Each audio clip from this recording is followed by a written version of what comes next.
So here we are. Hello, everyone. I hope you can hear me. Welcome to this first LGX webinar in the context of the launch of the Luxembourg Green Exchange Academy, a platform for sustainable finance, knowledge sharing, raising awareness, and education. We would like to invite you all to keep an eye on the Academy page to follow our activities, courses, and partnerships in this field. My name is Paul Shaheen. I'm the Sustainability Research Manager at the Luxembourg Stock Exchange. Together with Benoit Pauli, our Sustainable Finance Manager, we are happy talking to you today about the green, social, and sustainability bonds in the context of COVID-19. We thank you all again for your interest in this particular webinar and particular subject.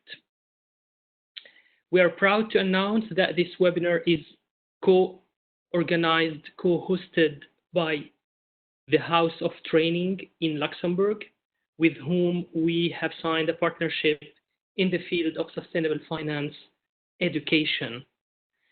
Allow me, before we start this presentation, to highlight a couple of organizational and technical points related to this webinar. The webinar duration, as it was announced, is for 1 hour. The presentation will take around 30 minutes, and that would be followed by a Q&A session. During the webinar and the Q&A session, all participants will be muted.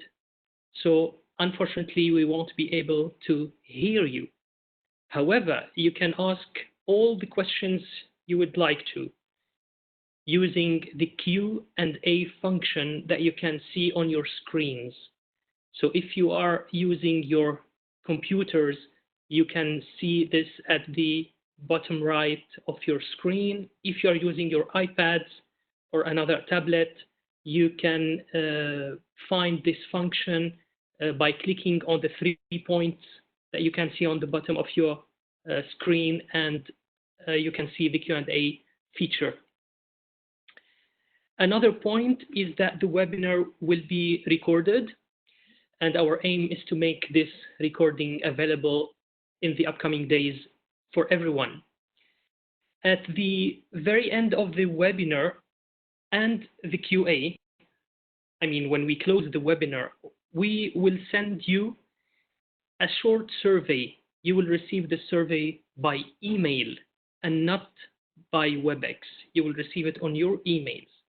And our aim is to collect your feedback, how to improve the session.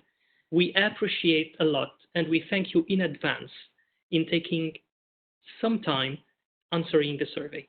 It's very short. It's not going to take that much time, I promise.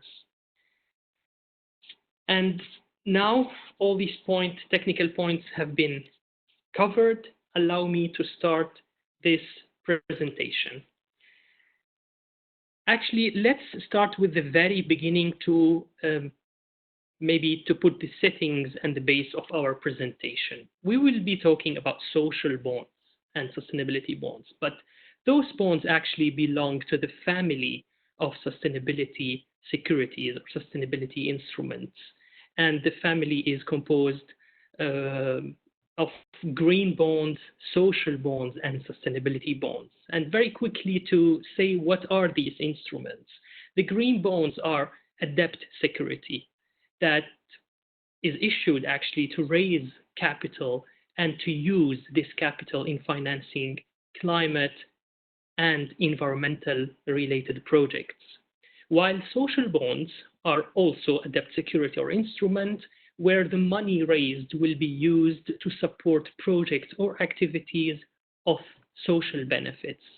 And when we combine both, we have the sustainability bonds where the money or the capital raised will go specifically to support projects or activities with both outcomes, with environmental and social value. what type of projects can we finance actually by this type of instrument? As you can see, social projects can have so many examples, but very quickly we can think about, affordable housing projects where the money raised by the social bond will go to benefit a specific target population in the field of housing. But we can definitely also use it in other types of projects, such as food security or access to other essential services. In terms of climate, it's very easy example is the renewable energy project that could be financed actually by the capital raised using green bonds. But we have also other examples like clean transportation, the public transportation projects that would reduce the CO2. And when we combine, as I said, both of this type of projects or bonds, we have the sustainability bonds, and those can finance both type of projects or projects that have both outcome, social and climate or environmental outcome. Very quickly to talk about how these instruments actually are governed in the market. Some of you might know that we have a couple of standards that govern the world of sustainable bonds. We will mention just a few here. For instance, we have the ICMA Green Social Bond Principles and Sustainability Guidelines. The ICMA is the International Capital Market Associations, and these ones are the most commonly referred to and the most recognized in the market to govern social, green, and sustainability bonds. But we also have the climate bond standards, which is more like a certification scheme and labeling scheme for bonds to ensure the consistency of these bonds with the 2 degrees Celsius warming limit in Paris Agreement. When we go a little bit away in geography to China, we see that Chinese issuers might be governed by more than one or by one of these 3 standards that we see in the Chinese market, depending on the nature of the issuer. And we have mentioned a couple of them, or the 3 main important ones, which are the PBOC, the Green Bond Endorsed Project Catalog, and the NDRC, which is the National Development and Reform Commission Green Bond Guidelines, and the CSRC, which is the Guidelines for Supporting Green Bond Development.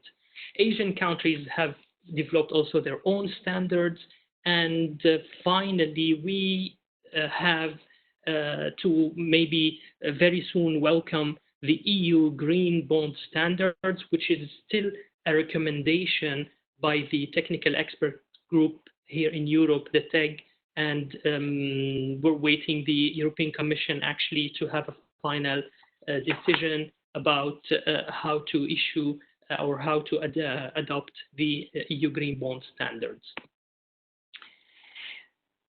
Now, what is the difference between all these instruments and the traditional bond, actually? Both types of instruments, traditional bond and sustainability in general, or sustainable bonds in general, they have definitely the prospectus or final terms, this famous document where the issuer can lay down all the technical details about the issuance. When it comes to green, social, and sustainability bonds, we have an extra document, which is the framework that the issuer also has to put in place, and in which they speak, the issuers, about their strategy, their standards that they follow, the commitment to the principles that they follow, how they will use their proceeds, how they report. And as the best practice in the market is showing us, also those issuers tend to ask a third party about their review or their endorsement for this framework. And here we have what we call actually maybe the external third party review that can come under the form of a second opinion, a verification, or a certification. And the best practice also implies the issuers to go for reporting, ex post reporting about their allocation and the impact of their bonds. Very quickly to show you what would be actually the difference or the common maybe similarities or differences between these different types of standards that we have just mentioned. I'm not gonna talk about all of them, but I will pick up only like two specific topics.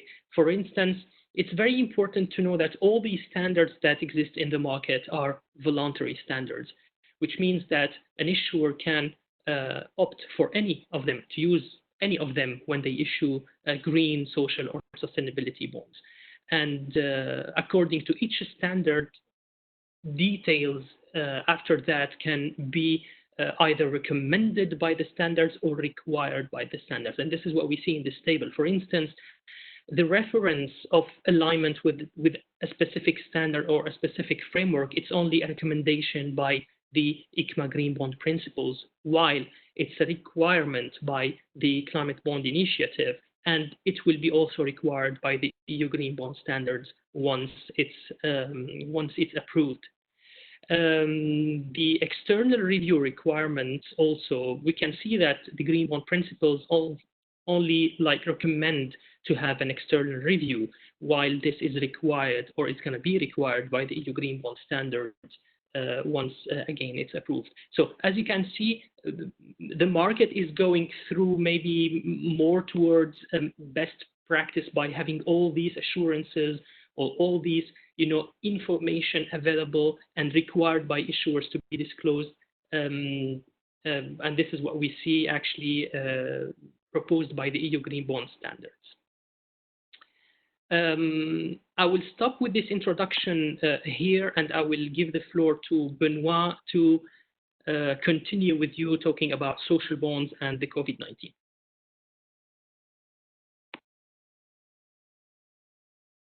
Thank you for joining us today. And so Paul introduced the subject very well, explaining how the different principles, or how we call them, the pillars of the green bond principles and the social bond principles are exactly the same. And the main difference is twofold between the green bonds and the social bonds. Basically, the social bond principles, they allow an issuer to invest in projects that are different. For example, you can invest in food security projects. Access to essential health services would be the most easily remembered. For social bonds, it would be hospital investments, or employment generation would also be an easy example, where you would invest in small and medium-sized companies in order to help them support with their activities and generate employment. The specificity with the social bonds, the uniqueness of them compared to the green bond principles, is that they introduce the target population concept. So in a green bond project, you will raise funds in order to invest in a project, and irrespective of what the target population of that project will eventually be.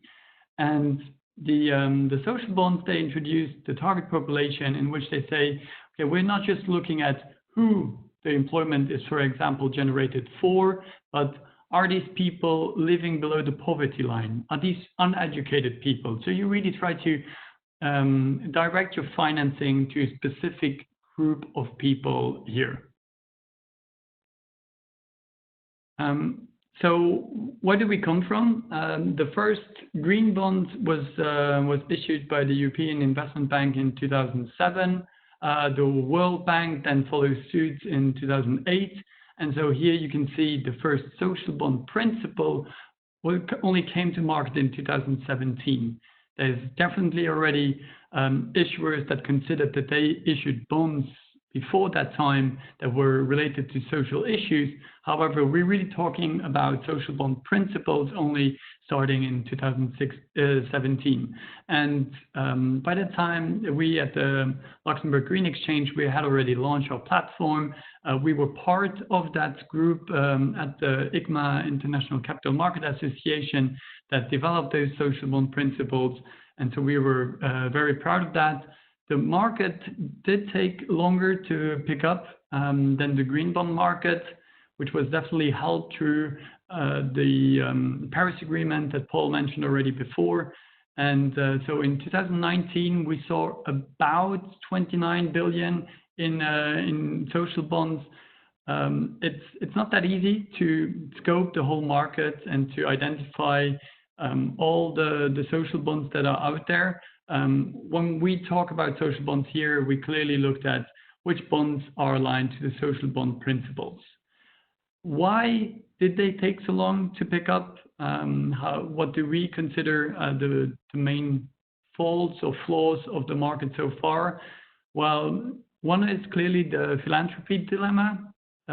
Social bonds are not helped by the fact that as soon as you put social in front of any financial instrument, investors believe that the return will not be there. So it will be a non-profit, it will be something that you do for philanthropy purposes, but that you don't earn any money. Well, we are here to debunk that myth straight away. There is no study that proves that social bonds have lesser returns than other relatable projects, issuers.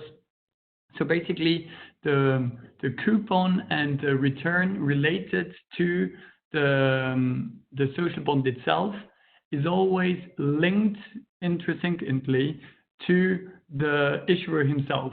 So you will not see a difference between a plain vanilla issuance, a normal bond issuance, and a social or green or sustainability issuance in the market. We have thus also seen, as you just heard, the social bond principles are rather new. There's less issuers in the market that have come to the market, less than for green bonds. So the government coming to the market, less so corporate issuers. There are corporate issuers that issued social bonds, but again, less so than the multilateral development banks. And so I'm getting a signal that my sound quality is subpar. I'll cut my camera for that purpose. I'm sorry about that. And so yeah, the investors' interest was lacking. We are certain that it is related to the philanthropy dilemma, that people were just thinking that they couldn't get the returns that they were usually expecting from bond issuances in order to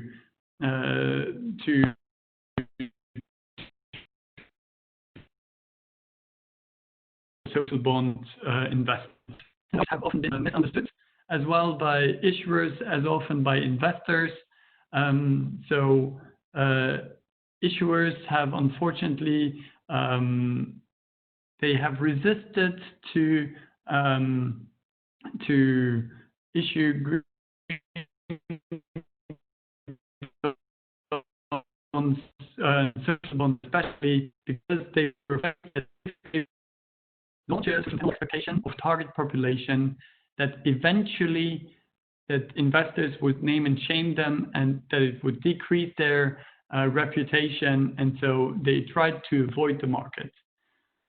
The social bond working group since 2017, though, has continuously tried to debunk those myths. Again, we have been part of that group since the beginning, trying to prove to the market that social bonds are actually of good quality, that they are just as green bonds, a product that can be targeted to very specific projects and that can help that market evolve.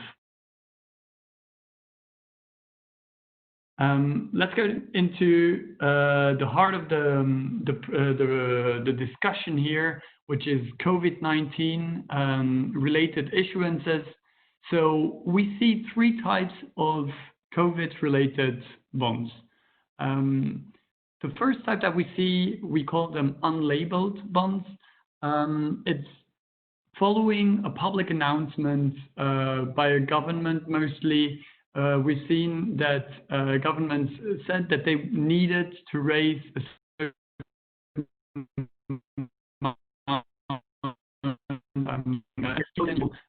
the crisis that resulted from the pandemic.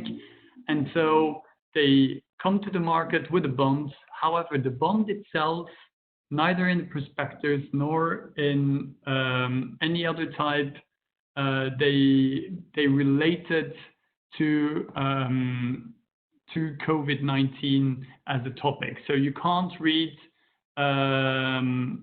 any specification in the prospectus or framework about the COVID-19. Then we also have self-labeled products. So as opposed to the unlabeled products, these products will eventually have in their documentation, in their prospectus, they will mention COVID-19, and they will mention how the proceeds, how the funds will be used in order to address the crisis, and what projects will be financed that will help the economy get out of the crisis. And a very good example here is the government of Guatemala, which in their social bond issuance have clearly addressed the usage of the proceeds, and even addressed how the funds will be managed and what exactly they will be doing with the proceeds. However, we do not consider that either unlabeled or self-labeled bonds can be ICMA aligned, so aligned to the social bond principles. The self-labeled bonds can be social sustainability bonds. Basically, the ICMA aligned bonds, how we consider them, are bonds that also have an external review on top of specifying in their prospectus or legal documentation what they will be using their funds for. I'm getting further messages that my audio is cutting. I'm very sorry about this. I will be handing it back to Paul, hoping that I can fix my problem on my side. Apologies. Thank you, Benoit. We're sorry if we have any technical issues. I hope that my connection is a little bit better than the connection of Benoit, so I will continue the presentation where he stopped. So as Benoit actually explained, we had these three types of, we have identified actually in the markets in the last couple of months, these three types of COVID-19 bonds: unlabeled, self-labeled, and labeled and aligned with the ICMA. And as you can see in this slide, which is updated up until the 15th of May, so like 1 week ago, or like 10 days ago, so far we have the market like more than 30 bonds which were issued to combat the COVID-19. Covering all these three types of bonds that we have just mentioned. And as you can see, we have the multinationals are present, like the African Development Bank, the European Investment Bank, the IFC, but we also have some sovereigns. And surprisingly and luckily, we have also some corporates who joined the team and started to issue also social and sustainability bonds specifically to combat the COVID-19 impact.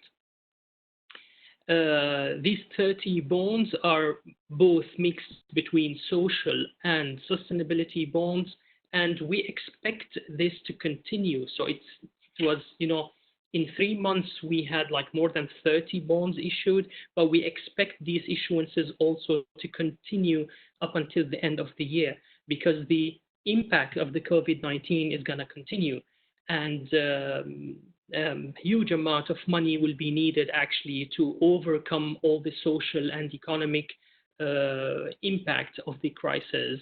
And we believe that sovereigns and other issuers like multinationals and even corporates will be running towards these types of instruments again up until the end of this year. Some expectations even say that by the end of 2020, the market will reach like 100 plus billion US in issuances. A very good sign that we saw actually that corporates are joining, because this is a sign, a shift in investors' demand towards social and sustainable bonds.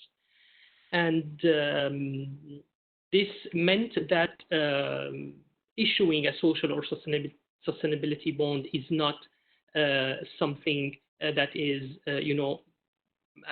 doesn't have a monopoly by the supranationals only or by the government only. Maybe a question would raise here why, the first ones actually to react were the multinationals like the African Development Bank and followed by other ones. But too simply, we think that it's because they were ready. They are, recurrent issuers of social bonds and sustainability bonds. So they already have frameworks in place. They already have programs and projects to finance in place.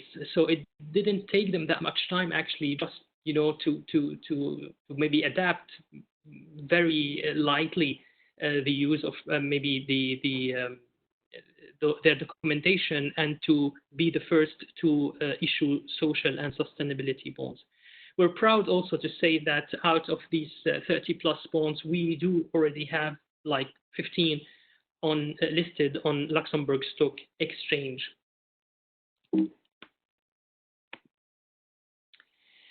To give some examples, as I just mentioned, the African Development Bank was among the first to issue a social COVID-19 bond. And the example here is specifically to show you how they actually mentioned very clearly how they are going to use the money they will raise from this bond. So as you can see, the use of proceeds is quite clear to curb the spread of the coronavirus in African communities. Furthermore, they have even identified the target population and the eligible categories in which they will invest the money. And as we can see, it's just like any social bond: essential services, the affordable basic infrastructure, employment generation, and food security.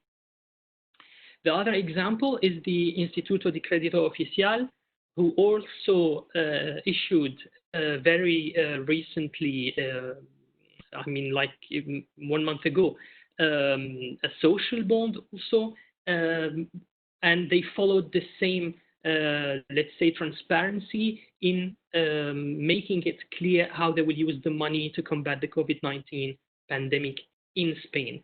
And here we can also see, the SMEs lending, the social housing, and other sectors and eligible categories to finance.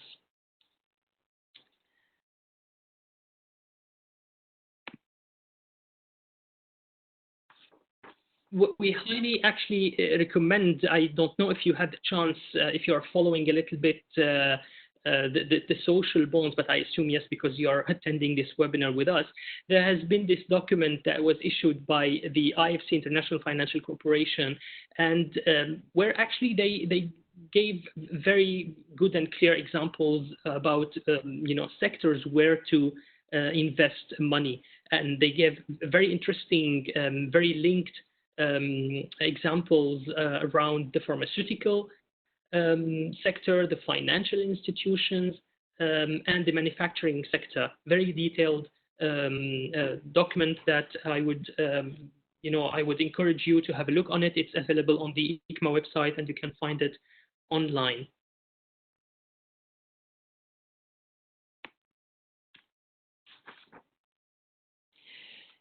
So here, let's talk a little bit about, beyond a little bit social bonds. And beyond this, we have not only social bonds, but also green bonds and transition and sustainable linked bonds, who can also play a role in what we call, the sustainability and the green recovery of the market in the aftermath of this crisis.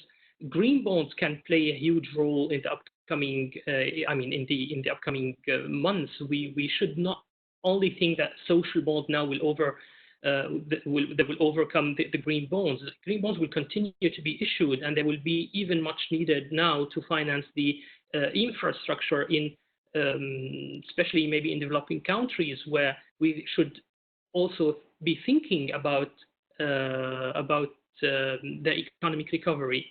And many sectors can be eligible for this type of financing, like the energy efficiency, renewable energy, and other infrastructure projects.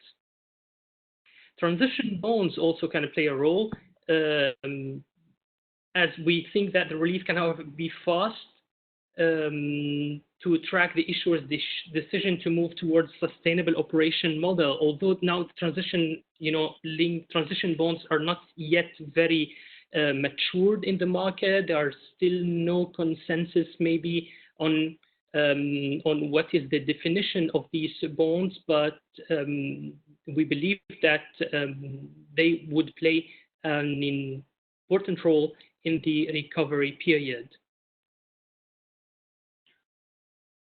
Here, especially, and I hope that my sound is of better quality now. We're especially thinking about the trillions that are currently requested or that are committed to and by government, and we are clearly thinking, okay, 100 billion in sustainability bonds will cross in the years to come. However, the green and transition bonds market has a much bigger scope. Unfortunately, I'm again told that my sound is not of good quality. I'm very sorry about this. I will have to hand it back to Paul again. Very sorry. I'm sorry for this, and I'm sorry also for the participants. But we are more or less at the end of the presentation. I will jump to the next slide to give you a bit of an idea about what we call the recovery, or what we think the recovery should be.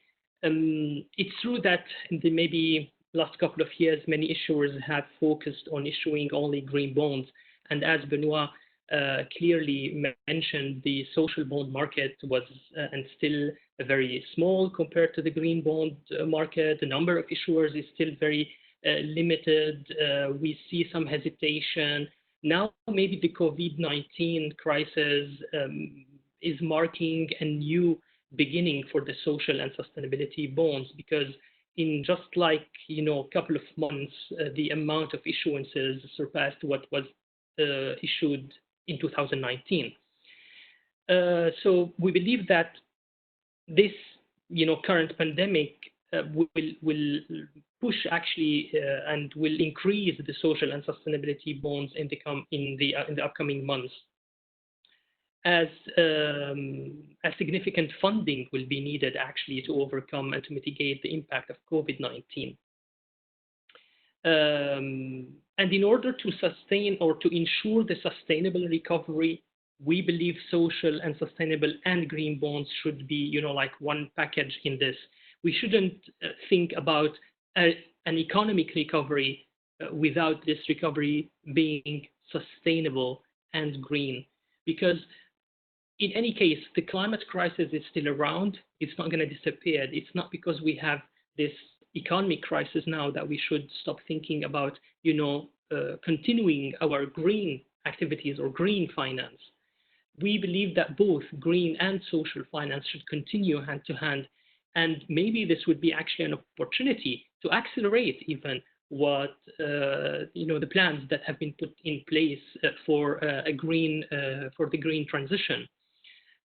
We believe that it's a momentum actually to push forward towards this type of recovery, sustainable recovery, for which we need maybe innovative solutions.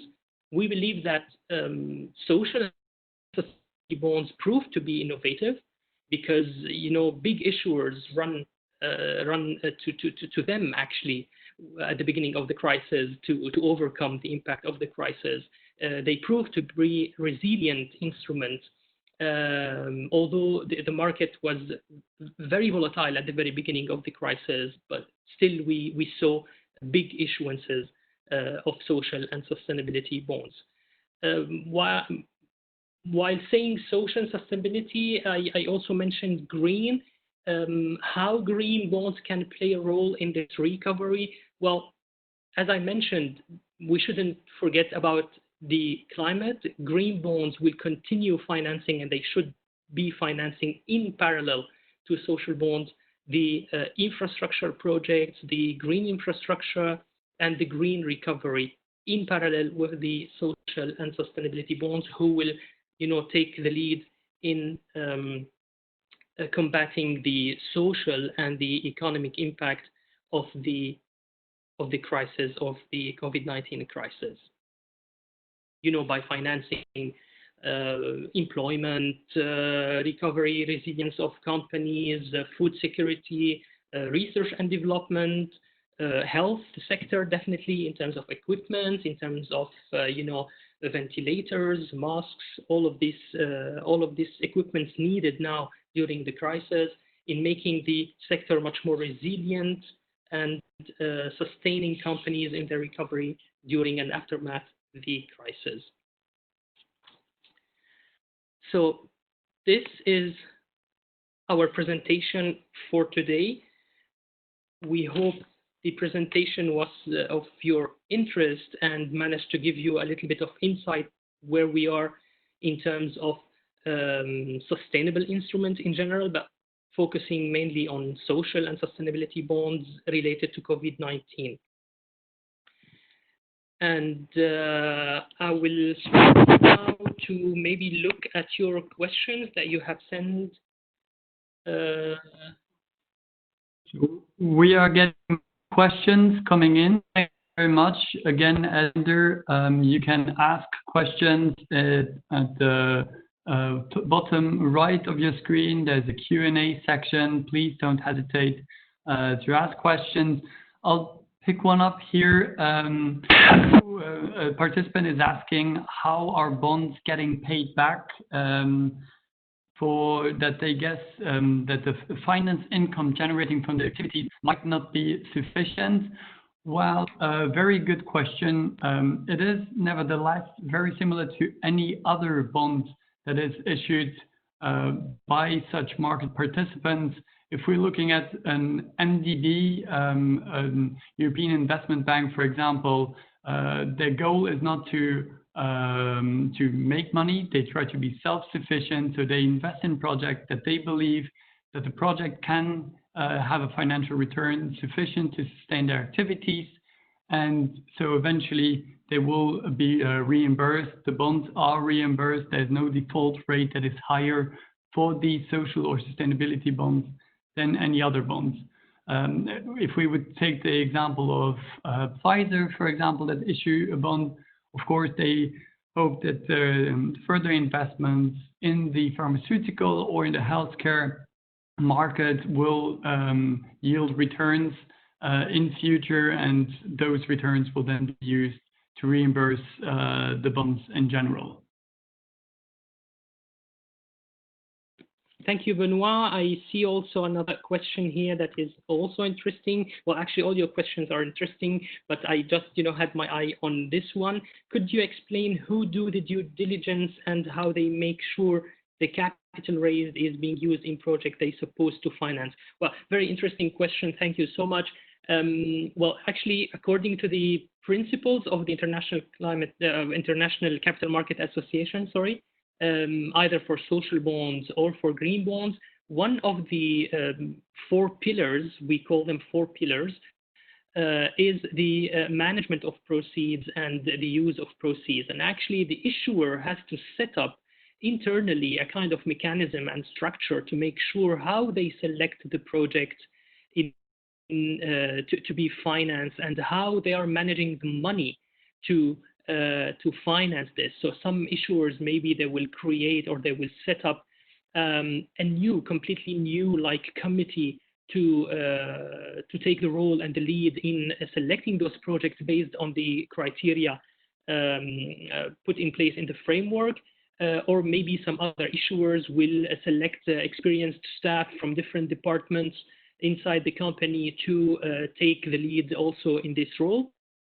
And the issuers usually have to at least track, the money raised by these bonds in a very transparent, in a very clear way in the budget and in the books, to see that the money is separate, the money coming from these bonds are separated from other money, and they are, allocated mainly to the projects agreed upon by this committee that I've just mentioned.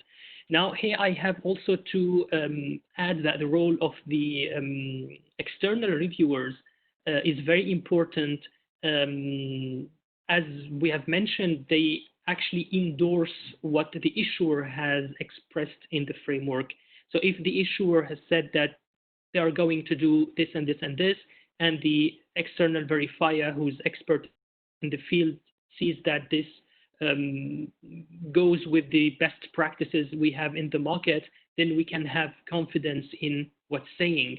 Having said that, I have to mention that the ex poste review is not yet a best practice in the market. We see some issuers go to have another review, another external review, which might be a second opinion or a verification,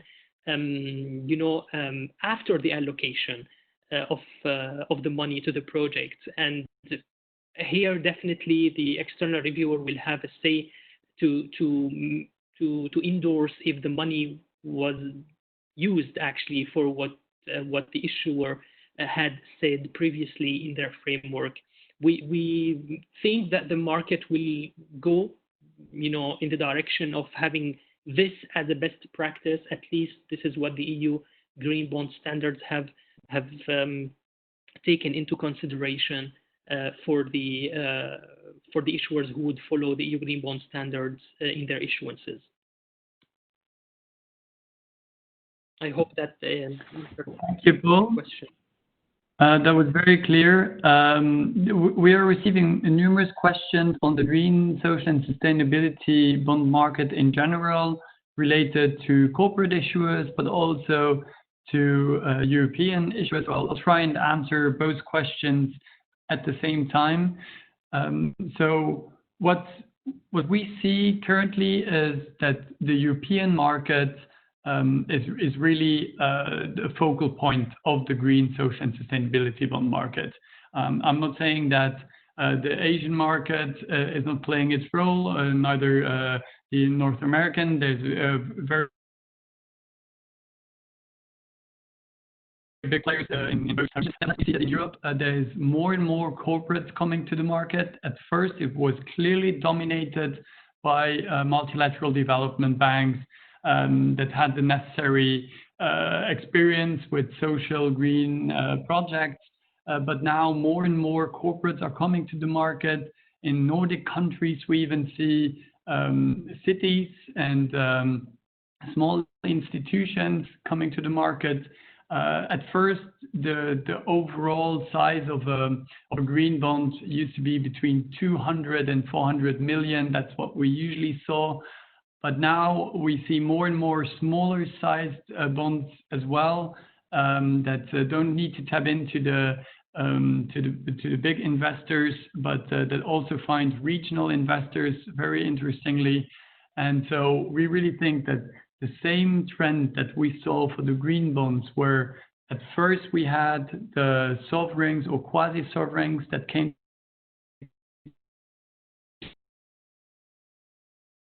to the market, and then the opportunity that they found on the green bond market, we see that trend also scooping over to the social bond market again. At first of the crisis in March, when social bonds launched, we heard a lot of rumors that no corporates would get into this business, financial institutions wouldn't get into the business.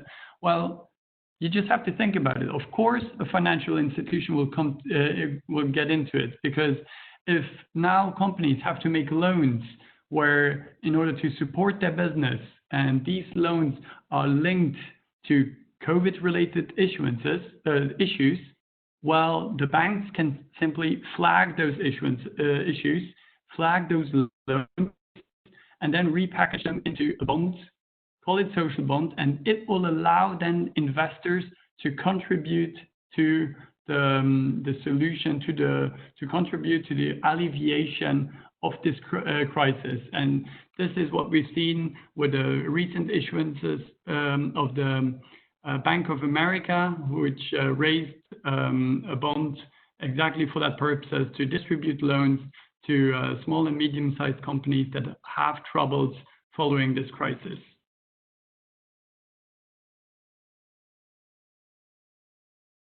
Thank you, Benoit. I will pick up maybe another question here. I can see another question. Who can issue social and sustainability COVID-19 bond? Well, as we mentioned during the presentation, what we have seen, like almost all big players and big traditional issuers are already there, like the multinationals, the supranationals actually, like the African Development Bank and the European Investment Bank and the IFC and others.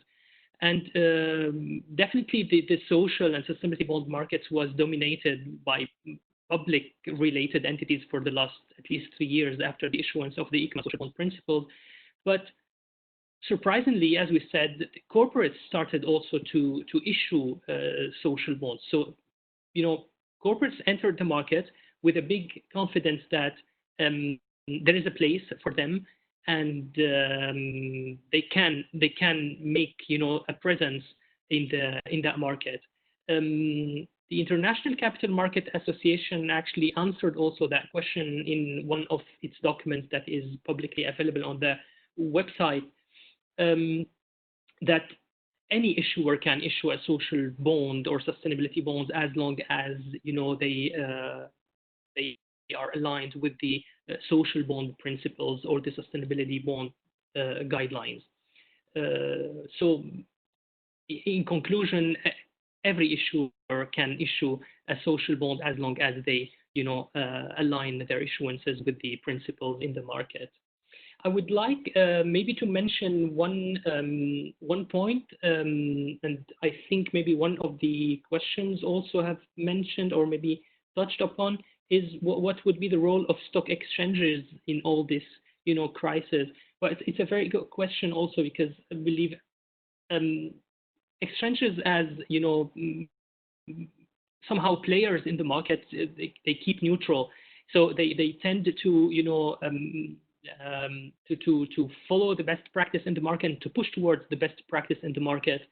And this is what we do at the Luxembourg Stock Exchange. And the first reaction we had at the very beginning of the crisis is to also participate and to waive our listing fees for all social and sustainability bonds listed on Luxembourg Stock Exchange. This might be seen as a very small contribution, but it's the least that we can do to support this type of issuances and to keep on providing issuers with the needed visibility for their bonds. On our sustainable platform or green platform, we display those bonds. So we give the issuers a certain visibility and a certain place for them to display their instruments and to make sure that it's available, it's publicly available as information for everyone in the market. And I believe we should, not only we, but exchanges should continue in supporting these, this initiative during this time of crisis, but not only now, but continue also pushing towards the best practice in the market. Thank you again, Paul. I also see there's a couple of questions coming in, wondering about both the coupon, the rate of return of the bonds, but also how they fare compared to other similar products. Of course, it's impossible for me at this stage to draw any statistically relevant conclusion of 30 plus bonds that have been recently issued. However, when we see very low rates of return, very low coupon rates, I wouldn't say for so much that this is related to the social nature of those issuances. Lending is currently very cheap. It's been cheap for a long time. We're looking at bond issuers that are safe bets, that are countries such as Luxembourg that have good financial ratings. And so to see low rates of return for issuers that are very safe to invest in is not something that is unusual. To the opposite, when we compare them to similar bonds by similar issuers, there is no clear conclusion that can be made to say that the COVID-19 or social bonds in general have a lesser return than the plain vanilla bonds of that issuer. And there have been studies made on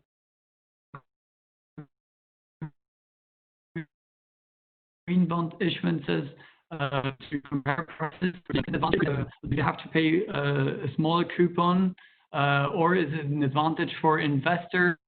Do they get a higher return? Well, unfortunately, it's neither.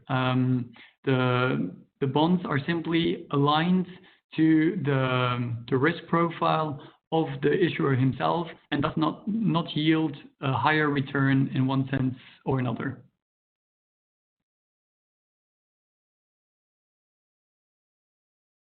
I also see here a question related to the Luxembourg Green Exchange Academy and asking what our objective is with this LGX Academy. So we're trying to promote sustainable finance education in Luxembourg specifically, but also beyond.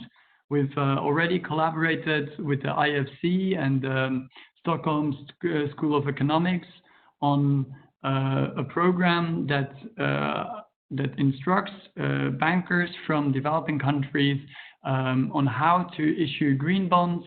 There's been numerous training sessions already in Stockholm that we delivered there. Unfortunately, through COVID, we had to cut short or delay the most recent edition, but this is clearly something that we want to keep on going. And we also work with University of Luxembourg, where we give a class on sustainable finance in the wealth management program in collaboration also with LuxFlag, and that's exactly what we try to build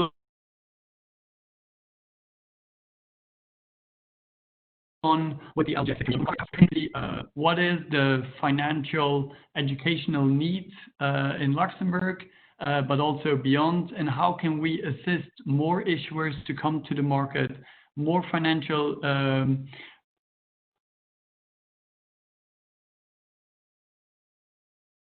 players, financial institutions, lawyers, and other institutions to better understand what's happening in the sustainable finance market and to develop their expertise in this business. We have the advantage that we work, for example, also on the technical expert group, to advise the European Commission on how to proceed on sustainable finance. So we want to share that knowledge in order to promote the sustainable finance market, and we believe the sustainable finance market is still in its nascent years. There will be trillions and trillions that will be issued in green social sustainability products, and we want to do our part to contribute to that development.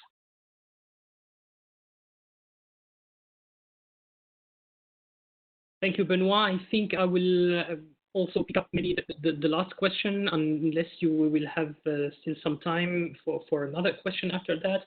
I see a question saying, why do you think corporates might be interested or would become among issuers for social and sustainable bonds? Well, honestly, I think in response to COVID-19, corporates will follow exactly the same reason as other issuers in issuing social and sustainability bonds. They will be raising, sustainable financing at a time of crisis, and that simply will demonstrate their commitment, actually, to do something good to the communities where they operate, and to also integrate what we call in general the ESG, the environmental, social, and governance aspects into the investment strategies.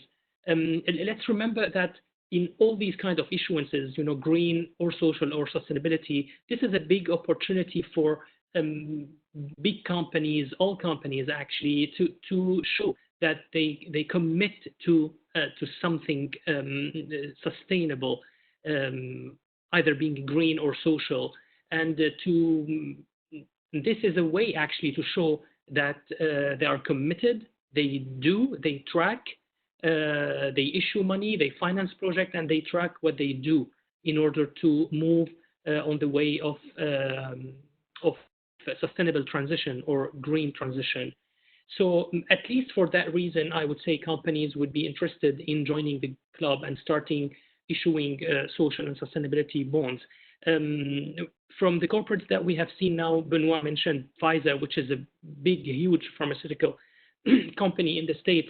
And I believe, if I'm not mistaken, that the bond that they issued a couple of months ago to combat COVID-19 was specifically for research and development to find a vaccine, or maybe one at least of the purposes of the issuance was this. So here they have a big commitment actually to reach.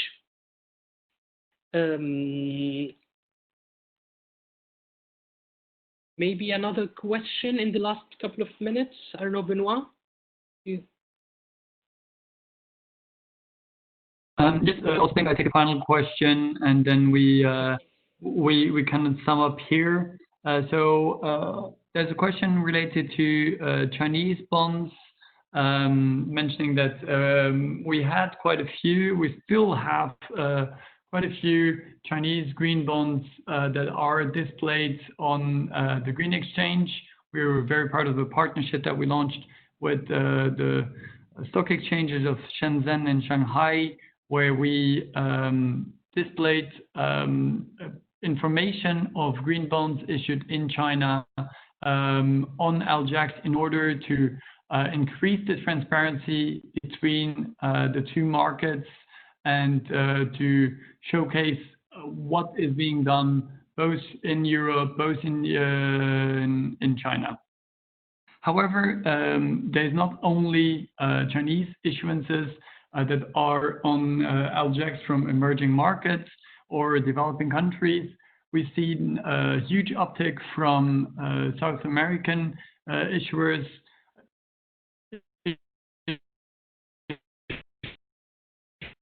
from Brazil and Argentina, but also regional players from Ecuador and Guatemala have recently joined the green social sustainability bond market, which are very positive signs from these regions. One of those corporates, for instance, that we see are paper pulp companies that are sustainable in their extraction of paper, of trees, and then the production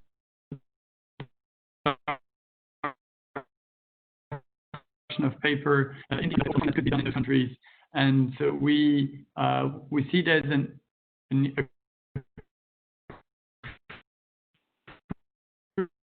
interest in South America. For example, Turkish issuers or North African issuers that are interested. It's no surprise to anybody that there's a lot of renewable energy potential through solar energy in North Africa that could be capitalized on. One of the biggest solar parks already in Morocco is today financed through green bonds issued by World Bank and the EIB, as well as the African Development Bank. So we see, instead of the multilateral development banks jumping in and having to issue the green bonds, we see local players picking up the slacks and then issuing themselves those products. So yeah, South America currently, but I would keep an eye especially on the North African countries as well. There's big interest there to issue green bonds in future. So I take the opportunity before handing it off for a final word to Paul to thank you all again for joining us today. As we mentioned, there will be a very small survey at the end of this webinar where a short few ideas we want to bounce on you in order to know what we can improve and how we can do webinars in future in the name of the LGX Academy, what topics you would be interested in, and the recording of this webinar will be made available in the weeks to come on the webinar page of the LGX Academy. Off to you, Paul. Thank you, Benoit. You have covered almost everything. I would like also just to thank you all for your interest in participating in this webinar. It's our first webinar in the name of LGX Academy, but we are planning that not to be the last one, definitely. Very last word, keep an eye on our Academy page and subscribe to the newsletter we have there in order just to keep informed about new webinars or maybe new activities that we will launch on the Academy. Thank you all again. Keep safe and hope to talk to you soon in another webinar. Thank you so much. Bye-bye.